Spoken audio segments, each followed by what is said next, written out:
the Super Bowl. We're just 5 days away from the Eagles versus the Chiefs showdown in New Orleans. Action News anchor Brian Taft picking up our coverage live from the Big Easy with more on the taste and sounds of New Orleans. Hi, Brian. So many great tastes, so many wonderful sounds, guys. We've heard it said a lot since we arrived here a few days ago. People pointing out the connections, the similarities between New Orleans and Philadelphia. There are quite a few. Both are among the oldest cities in America. They've got Mardi Gras, we've got the Mummers.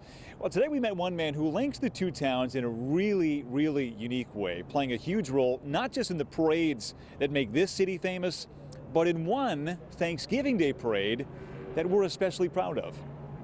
He's called the King of Mardi Gras. He's got his drink going. And this is his castle, a sprawling warehouse on the banks of the Mississippi that looks like a child's imagination come to life. A child or somebody really crazy's imagination, right? I mean, a little bit. We got an angel back here. Barry Kern is the third-generation creative genius behind what's officially known as Kern Studios and Mardi Gras World. He's having a great time. But might more aptly be called a factory of fun. This is Mardi Gras World, the home of where we build all these floats. Within these walls, hundreds of Mardi Gras floats, parade props, and large-scale foam statues go from idea to reality.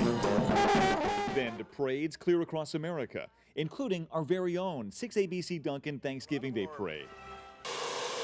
And it all begins with a robot named Pixie. Inside this room, the robotic arm carves the contours of anything the mind can conceive.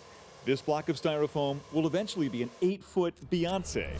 Down the hall, the human artists get to work, giving what Pixie made a personality. It's our responsibility to assemble it, fix the detail. Stephen Villano is one of those artists, toiling over every detail, often for hours on end.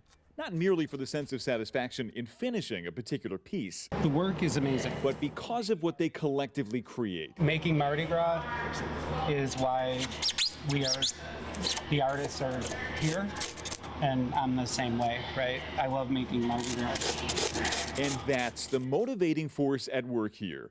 More than just fabricating floats and producing props, they're building something that brings people together, whether that's in New Orleans this week or back home on Thanksgiving. What you guys do, that parade is so important to Philadelphia, where everybody, the whole city comes together as one. He knows how special it is. By the way, Barry told me that of all the parades they produce each year outside of New Orleans, ours is his favorite, and we don't think he was just saying that.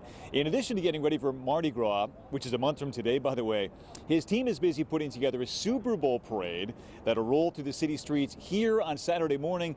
It'll include an Eagles-themed float that's under construction and under secrecy, deeply under wraps as we speak. And Sarah and Gray, wouldn't it be great if that float found its way back to Philadelphia for a victory parade, say, next week? I like that idea. Better than just a regular old bus. We need a little flair, I think. I'm going to put in a good word. You got it.